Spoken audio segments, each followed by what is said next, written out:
Hello, and welcome to Bird in Sky. At this time, I'm going to draw from Frank Hammer's Life and Its Mysteries. It is more, well, it provides me a platform to move into other areas because I am of the opinion that it's time for us to shift the language that we're using and the perspectives that we are applying. And it begins with, if the soul lives after death, it must, out of necessity, live before birth, as the circle of immortality is not complete unless the living come from the dead as well as pass to them. Well, I want to share a little something with you about circles. Technically, a circle has no point of origin and no point of termination, meaning that you just go round and round or round and round and round. No changes, just round and round and round, forever doing the same thing over and over and over. And if we look at life as being a circle, then, no wonder we're in a rat race. It's no different than a gerbil going on their little wheels, spinning round and round and round in circles, no place. And also, a circle in nature is, well, it's not really a circle. It's more like a coil. If you were to take the coil from a truck, that spring coil from a truck, and you look at it straight on from the top, it will be a circle. However, if you look at it from the side, which is how you see it when you're looking underneath the vehicle, you will notice that it goes round and round, and as it goes round, it goes up and up and up. But that is also a poor example. What we really need is to look at what is called a torus. And think of a donut with energy or coils flowing round and round, going all the way around it. There is no point of origin, no point of termination. The circles that we go in, the cycles, they are repetitive, but they're different. It's like summer and spring. Each summer is different from the previous summer, which will be different from the coming summer. They repeat, but they're not exact duplicates. They're just a repetition of what preceded. And we can apply this in a lot of areas. History, we have that cliche that history repeats itself. Well, history follows the cycle of nature. History repeats itself, but not exact. It's like a season, a cycle, a repetitive cycle. And when you look at your life, if you truly reflect upon the life that you have lived, you will see that you've gone through a lot of experiences that are very, very similar. Breakups, divorces. Of course, if you haven't had a divorce, congratulations. But there are cycles that we go through even in our lives. And while one is a sufficient demonstration, 3 suggests that there is a pattern. and a cycle is a pattern. Something else to consider, that if the soul lives after death and of necessity lives before death, then the soul is life, perpetual life.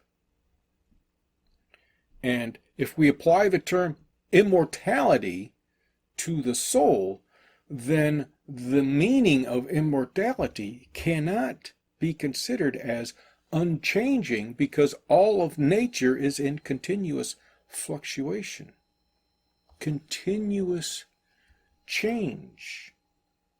And we have tracked evidence of nature's past through stones, through fossils, through ice. We know that there are cycles within nature, repetitive cycles. Some of these cycles are short, some are centuries long, but they are cycles, and life moves through cycles. Thus, the soul has to be life. If you have a soul, means you are alive. It is not that life comes from the dead, because that would imply a point of origin. And life does not come from the dead. Life is perpetual. Death is part of the cycle of life, which is growth, maturation, decay, and transition, called death and birth. If we consider the gates of life, which is a metaphysical term, it's also a symbol, then we have Cancer and Capricorn. These are the gates of life, but they're actually a single gate. The gate of Capricorn, being in the wintertime, is not the gate of death, even though it occurs in the middle of winter. It is the winter solstice, but during that solstice, the sun appears to travel the same path in the sky for 3 days, maybe 4 days, and then it begins to shift towards spring. That is why it is referred to as the gate of life. And the gate of Cancer, although Cancer occurs at the summer solstice, it is the gate of death, because the summer solstice, you've reached a point of maturation, and once that maturation has been reached, decay begins to set in, albeit very slowly, but decay sets in. It's like fruit. We pick the fruit at its highest point, at its mature point. And yet, once we pick that fruit, once it moves beyond that point of maturation, it begins to rot. That is the cycle of nature. But life continues, because we will have the fruit again next year. We store the fruit. It continues to decay, the process slows, yet in the spring, the seeds and such, they grow, and then we begin to harvest them. It's one gate, but depending on how you enter the gate, your passage through the gate, that's the thing. Death is a passage. Birth is a passage. Birth is a much easier passage to demonstrate, because you move from the womb through the birth canal. That is a passage. It's much easier to demonstrate, but we go through a similar passage at death as well.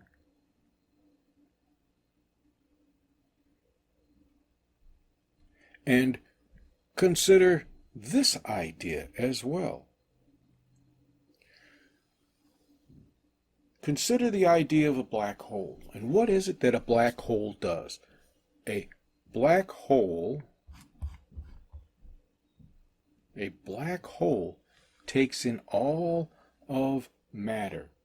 It takes all the matter that is scattered about, organizes it, brings it into a flow, and it moves through a passage.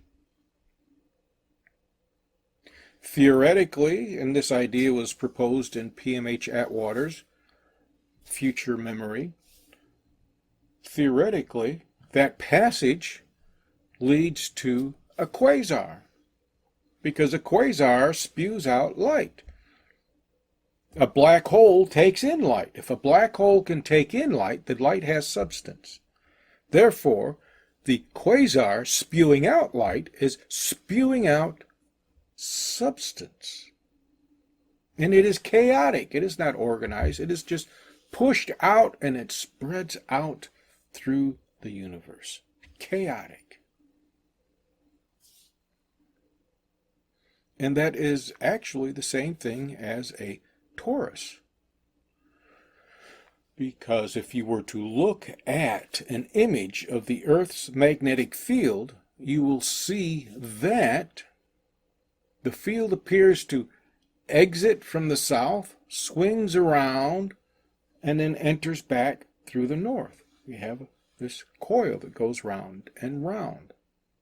Of course, at the same time, it could exit from the north and move in through the south, because periodically it shifts direction.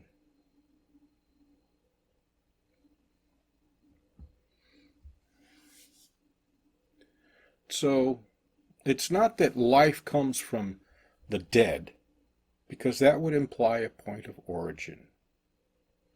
And it is not that there is death and birth, because those imply points of origin and termination.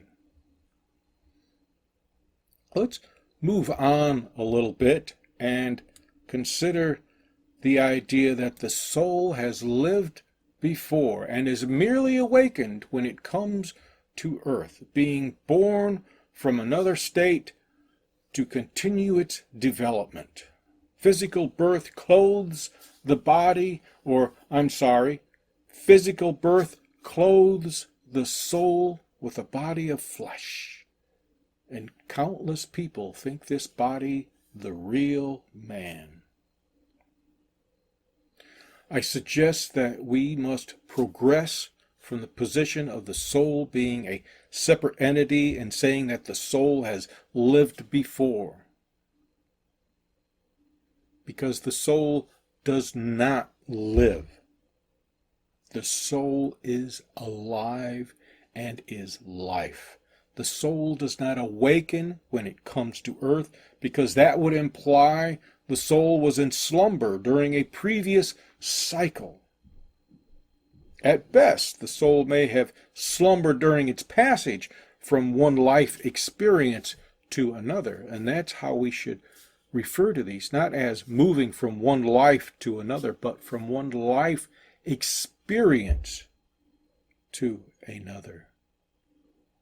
It says the same thing, but it refines the terminology. It clarifies the meaning.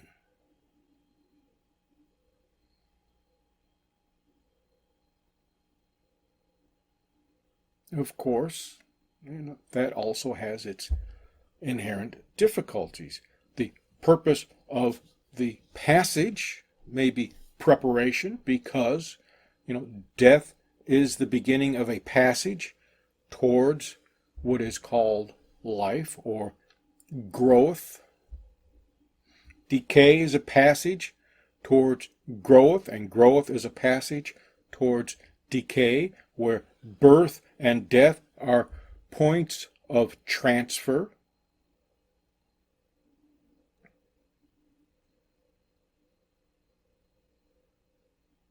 And then you have the passage from the gate of life towards the gate of death, a passage from death to birth and birth to death. You could say that these cycles merely move us, propel us forward in a direction, propel us in a direction. To hell with the direction, but propel us, move us. We can't say forward, we can't say backward. Can't say up, we can't say down. All we can say for sure is that we are in motion.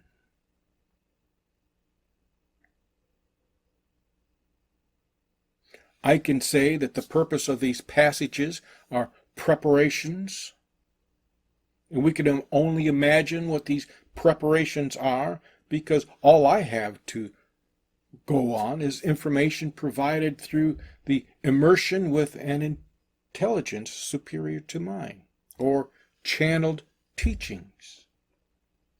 I also feel we must adopt new language for the process of the soul. Physical birth cannot clothe the soul because, well, if this were the case, then we would be born with clothes, and we're not. So the soul is not born into being clothed with the body.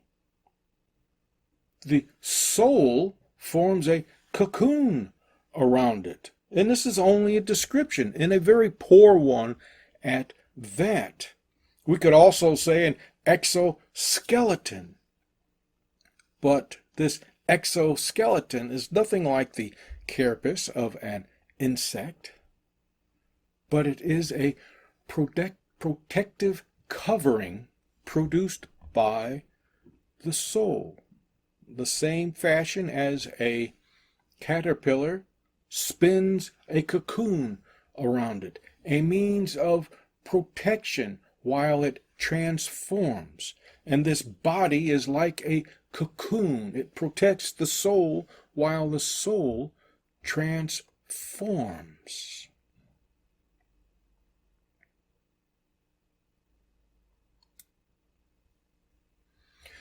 And our author also says that in this article we are confining our statements to man, the spirit. Well, again, we have to change the language that we are using because man cannot be both spirit and soul. Cannot be both. And to demonstrate this, I want to draw your attention back to Genesis. Now, I know we could probably go back further than that, but Genesis is what everybody is familiar with. And in Genesis, it tells us that the Spirit was breathed into man, making man a living soul. The Spirit is the animating force of the soul. And we can use a different terminology to demonstrate what the purpose of the Spirit is, and that is motivation.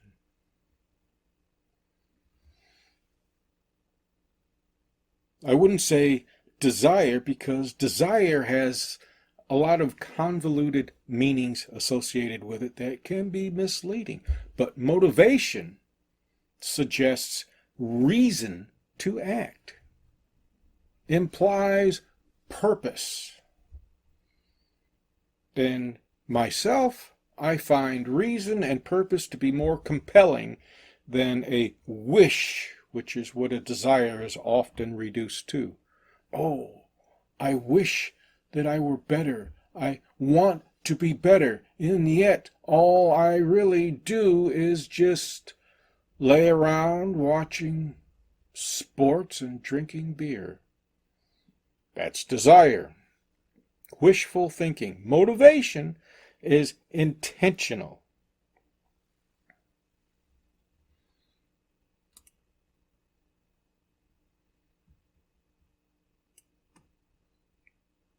And as we continue with this, those who believe that man's ancestry is animal usually ask this question. At what stage of evolution did man come into possession of a soul and evolve from an animal into a human being? Well, the author's reply is that man has always been man and a human being. But it was many ages before the soul spoke and the man heard and in appearance resembled the brute more than the present form of humanity. Change the language. We have to change the language. I know this was written in 1910, but today this language, the same ideas they're just recycled. Very little growth in the presentation and the ideas they represent. Very little differentiation, if any at all. They're just recycled. It's like going to church and listening to the minister speak. And they read from the Bible and, well, they just give their own little idea about what it means, but a year later, they read the very same verse, give the very same information, spinning your wheels. Spinning your wheels. So, if we approach the soul from the position suggested, then humankind can be in, well, it often is considered a biological accident. Tell me something. How do you feel about being a biological accident? Think of it like this. As a child, you hear things and you potentially misinterpret things. And suppose you get this idea in your head that you are an accident of birth. You were never desired, never wanted, never truly loved. Yeah, I went through this. I'm sure others have gone through this. And what's the response? You want to get away from that. Separate yourself from the parents. Well, if mankind is a biological accident, then no wonder there is this huge gap between what we call God and ourselves, because humankind never truly believed they are of God, and all they want to do is just separate themselves from the parent. Get away from the source of your agitation. Isn't that what they post on Facebook? Get away from those toxic people. Stay away from those toxic events. If God is toxic, stay away from God.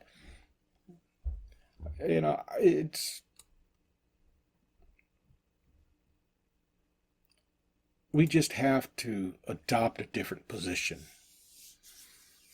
And in this position that I propose, it's that humankind has always been a soul. They don't possess a soul. You cannot possess a soul. You either are a soul or you are not. And what is this? Again, back to Genesis. Breathe the Spirit into man, making man a living soul. Rose, moved across the waters, moved across the dark waters, agitating them, and created heaven, created a home into which to dwell, to be, to live. That's your soul. That was the soul moving across the dark waters, creating a dwelling.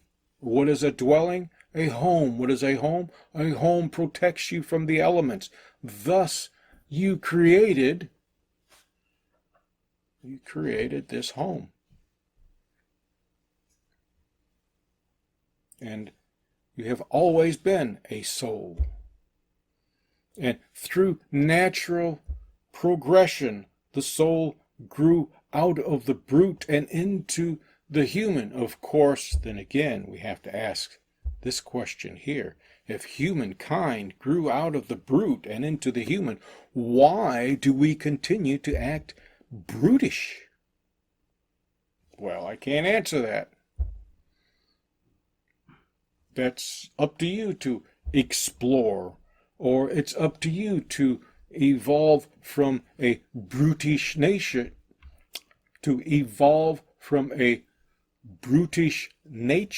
and into a nature that is more caring, supportive, inclusive. And as to the idea of the soul speaking and humankind hearing its words, well, again, change the language. Change the language. And I suspect that some humans began to notice influences without explanation. Where did this thought come from? Where did this idea come from?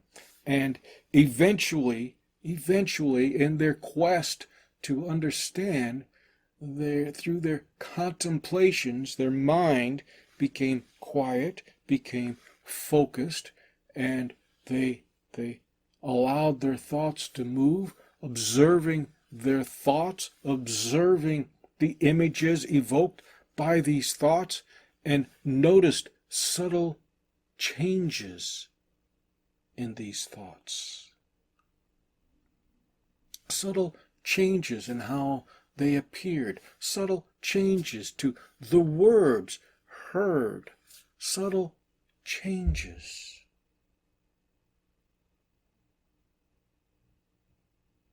Now, I wouldn't say that, let me be a little clearer, I will not say that they called them gods, but I can see them referring to them as gods, something other than themselves. I've had such an experience. I'm sure many of you have had similar experiences. We're not denying any of this. We're merely offering a change in the narrative. Man is a child of God, not an offspring of a monkey. Both his origin and destiny are spiritual. Well, most people don't even understand what spiritual is. But what I can say is that this passage here, these two sentences here, speak of the inherent biasness of the time. And again, this was written in 1910. Of course, it also speaks of the biasness that exists even today, but of a different sort. And I would not say that it is a rejection to Darwin's theory of evolution, but it is a rejection to the idea of growth in general. The idea of man as a child of God implies a level of unearned superiority. God being superior, when we see ourselves as superior to nature, superior to our fellow men, don't say that that is not the case, because it is the case. If it were not the case, there would not be detention centers, there would not be refugee camps, there would not be headlines where people were fleeing one country for safety and trying to enter another country and then being slaughtered.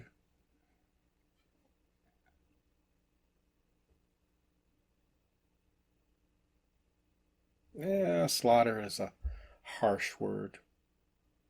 But you get the idea. Mistreated. That is what we do best. We isolate ourselves from each other, from ourselves, and we have no concept of humanity. It just sounds like a good word, a nice word. It sounds comforting, but we don't practice anything that it implies. There is no togetherness. There is no humanity. There's just, well, there's just you, there's just me. And unless we can come together with others, we're just caught in a dream. If man is a child of God, then man holds the belief they are an errant child of need of punishment, and takes great pleasure in being punished. What is it that is taught? It is that you must suffer in order to become closer to what is referred to as God. You have to suffer. And if you have to suffer, then so do they. That's the only thing we share, is suffering and punishment, and the joy we get out of this suffering and punishment. They have a term for this, but let's not even go into that direction. Language needs to change. The narrative needs to change. And he also writes that we're all souls created at the same time. There is no age to the soul. It was never born. It can never die. It is part of the deity and partakes of his nature, changeless, eternal, and indestructible. Well, here's something else for you to consider. If the soul is part of the deity and partakes of the nature of the deity, then the deity is the process of nature. It is the underlying structure of nature. That is the deity. That is Logos, from which all of nature rose from. Not that it is nature, but it is the underlying support of nature. It allows nature to exist. And, we could call this the quantum realm, the frothiness of the quantum realm, where everything springs from potentiality into form. Sounds good, of course. Eventually there may come a time when science determines that there's something underneath the quantum realm. And then the Logos becomes even more mysterious than it already is. Because what does nature rest upon? We don't know. We speculate. And through our speculation we call it truth. But is it truth? Truth is something that is very elusive. Changeless, eternal, and indestructible is the biasness of religion, because all of nature changes. All of nature changes. And if we are part of the deity and we partake in the deity's nature, then the deity must also change, because we change. It must be perpetual, continuous, not necessarily eternal, but continuous. Indestructible, well, depends on what you consider indestructible, because if you can disassemble an old barn, repurpose the wood and everything, does that not make it indestructible? But it's no longer a barn, so it is destructible. See, again, paradox. Paradox. So, indestructible can only refer to the energetic state of the deity, which is potential and dynamic.